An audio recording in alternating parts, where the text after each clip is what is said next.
So at Mr. Hopper's suggestion, Mr. Colby, do you have any information you might be able to provide for us?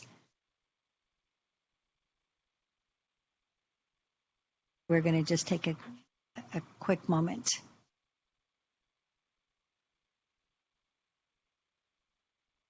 For the record, Mr. Colby is conferring with his client, County of Maui.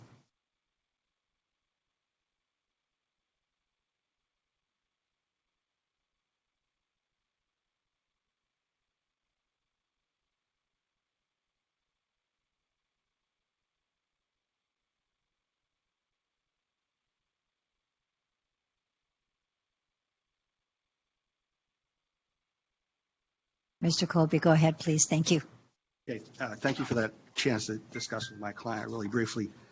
So your question is who, or Kavika's question is who drafted the staff report? Is that correct, Kavika? Thank you. Yes, which I understand was Mr. Hurley's question as well. Okay, so the staff report was drafted by ANCUA. It is ultimately signed off by either Michelle McLean or Jordan Hart, the deputy director. And it is also includes information that is cut and pasted and taken from portions of the application which is provided by the applicant. So ultimately the staff report is written by the planner, ANCUA. Thank you. Thank you, Mr. Colby. Mr. Freitas, do you have further questions for Mr. Colby? Okay, so Ms. Kua wrote this with all the information that was provided by Mr. Chip Chase, who they're representing, or did Ms. Kua get this information from people within or about? I think that's the question. Where did she get her information to complete that plan that she was submitted? Well, the information comes from the application for the most part, and that gets processed and evaluated as part of her role as the person who's going to make recommendations and also provide the evaluation. So the information comes from the application, and then any probably, I don't know this exactly because this is not my project, but likely there may be some iterative request for additional information at times so that the report is complete for your consideration. Mr. Colby, would that mean it would be not from what was written in the application and from somewhere else?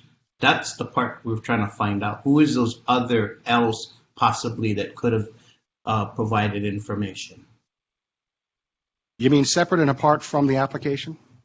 You said that they either cut and paste and everything is coming from the application. Not then you said some things are received from somewhere else. Where is the somewhere else? Who is the somewhere else? I think that's what Mr. Hurley is asking. No, I misspoke. I don't think there's anything that didn't come from the applicant that was considered. I guess what I was suggesting is sometimes it's iterative, and if there are portions of the application that need to be flushed out, then they might get additional information from the applicant. I do not know if that happened in this case. I'm just trying to speak generally about the process. Then why are you answering if you're not sure? That's the question we want to get to. Who else has it? Well, we can swear in the director, and she can provide that information to you. Okay. Thank you. Thank you. Thank you, Mr. Colby. At this juncture, I will be calling on Director McLean. Director McLean, do you promise to tell the truth? Yes, Chair, I do. Please take the floor. Commissioner Freitas, Chair. Mr. Hopper. Just a note, because you'd be giving testimony, the parties would have the opportunity to request to ask cross-examination questions on the testimony you're providing. I just want to make that clear. Thank you, sir. Go ahead, Ms. McLean. Thank you. Other information could be obtained from agency comments, for example. But this is common practice with all of our projects. Rather than the planner retyping the factual information that comes with the application, the consultant provides electronic copies of the application and we use that as the basis for the factual components of the staff report. And if the applicant provides analysis, we may or may not use some of their analysis, but we certainly provide our own. If all we did was cut and paste from the application and turn it into a staff report, then we could have clerical staff prepare the staff reports. But we have professional planners who go through the information, verify it, also incorporate information obtained from agency review, and then provide their analysis as professional planners and provide a recommendation. Is there coordination during that with the applicant? Yes. Otherwise, we'd end up with confrontational situations at every meeting. We let them know what the recommendation is going to be. It's somewhat of a collaborative process. Oftentimes, we have to work with them on project modifications to get to the point where we're able to recommend approval, rather than just saying, nope, we got your application, we're going to deny it, and that's it. Or recommend denial, I should say. We want to work with the applicant to end up with a project that we think that we can recommend approval for. Thank you, Director.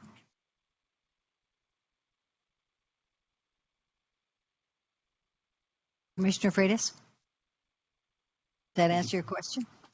Thank you, Director. Just some question about your statement. You said that the planner uses agency comments and consultants. Now, who are these people?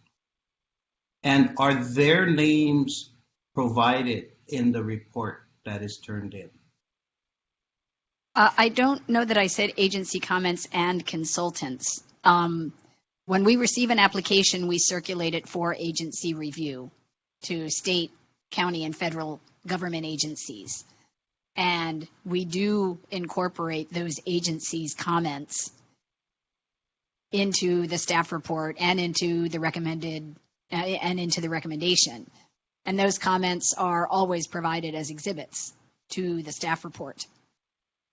We do not retain any consultants. We coordinate with the applicant's consultant if the applicant has consultants. But we do not engage any consultants of our own. We rely solely on government agencies. Okay. Thank you. I didn't mean agency comments and consultant as one, but you used those two terms in your response. And so I just wanted to break it up. So the consultants go to the agency, and the only thing the planning takes from is the agency's comments, not directly from the consultant. Is that correct? When it comes to comments on the application,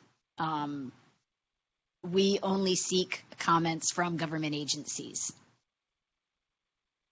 But in the development of the staff report, we do communicate with the applicant or the applicant's consultants if the applicant is represented by consultants. Okay, I got it. Okay. Thank you so much, Chair. Thanks. Thank you, Commissioner Freitas. Commissioner Thompson? I'd like to make a motion to deny the intervener's request to strike the staff report. Just a second, please. What we need to do before that is we need to find out if there are any cross or rebut. Mr. Hurley, do you have cross-examination? Mr. Hurley? All right, were there any other questions? Yeah, I do have cross-examination, absolutely, but I wanted to make sure there weren't any other questions. I don't see any other commissioner with their hand up, so please go ahead. Sorry, my screen is all messed up, so I apologize. There's a lot of people here. I don't know who I'm looking at. Director McLean, are you saying the consultants have the ability to write all staff reports at the department? No, they do not write the staff reports. So if a consultant handed off a draft with everything but the recommendation and that was 95% used, and the staff reporter copy pasted that in with minor adjustments, would you consider that the staff reports, the staff person's report, or would you consider that the consultant's report? If the staff planner reviewed the entire thing and verified it as being accurate and reflective of the department's position, then yes. Do you believe, so is your belief that the staff planner should do analysis of the things that are provided, correct? The staff planner must do analysis of the things that are provided. Can I ask you when you signed the staff report?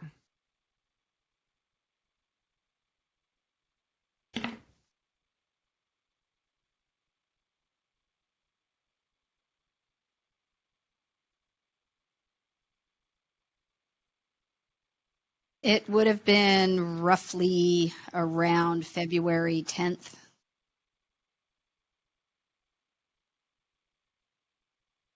Wasn't I believe the agenda for this item was stamped February 9th. So should the staff report have been signed before the agenda was presented and stamped? Yeah, it would have been. That's why I said roughly. I was estimating it would have been immediately before the agenda was posted. Did you sign the staff report twice or just once?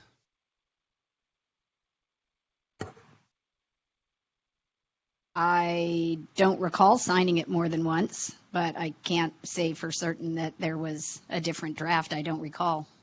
So if you signed it on the 7th, say perhaps, and then a new site plan was submitted after that, would that be appropriate if that was just swapped in?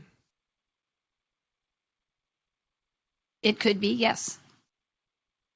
Would you have to sign off on that if the applicant provided a new site plan to the department after it was signed and they just swapped the new site plan in? You think that would be appropriate? Depending on the differences between the two site plans, it could be appropriate. Did that happen in this case? Was a site plan swapped in after you signed it? I don't recall. Was the site plan swapped in a couple days before you signed it? Was a new site plan provided a couple days before you signed this document? I wouldn't know. I would only get the complete document. If there were changes made to it before it came to me, I wouldn't know that. Did the staff planner assigned to this project tell you they were working with consultants on this? I don't know if she explicitly made that statement to me, but I was well aware that we were working with consultants. If you have an enforcement action and there was a staff report related to that enforcement action, would you allow the consultant to assist in that report?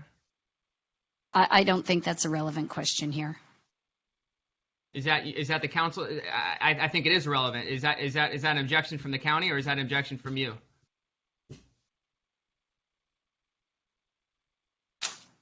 Mr. Colby? Can you restate the question, please?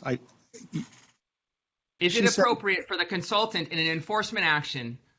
Well, let me slow down. In an enforcement action, is a staff report created for an enforcement action? You can ask that question. I don't think it is.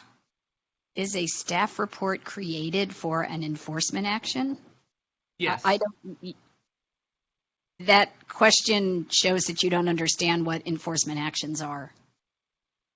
I'm sorry. So, like, for example, the Mama's Fish House with the sand, was there not any report created by the department recommending something for that? I believe was the last hearing we were all together at? That wasn't an enforcement action. Was there a staff report created for that? There was a memo prepared for that, yes. Would it be appropriate for Mama's Fish House's consultant to assist in the creation of that memo in that case? I don't think it would be inappropriate.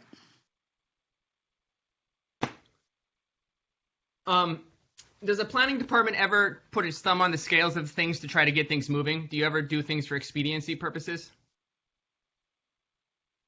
I'm going to object. This is, I don't quite understand what the relevance of this is. It's also a compound question. It's asked two questions, and I don't know which one she's supposed to answer. Thank you, Mr. Colby. Mr. Hurley, Does would the you county please a question? ever encourage do things for expediency? Yeah, you know what? I'm gonna probably do a direct if we continue, so I can ask those questions later. Thank you. That's enough. I'm good. Thank you, Mr. Chip Chase. Do you have any cross for Director McLean, please? Director, does the staff prepare the recommendation portion of the report completely on its own? Yes. And does the staff objectively review and verify both the report and the recommendations before they're presented to you? Yes. And do you objectively determine this is the department's position and you agree with it before you sign off on a staff report? Yes. No further questions. Thank you, Mr. Chipchase.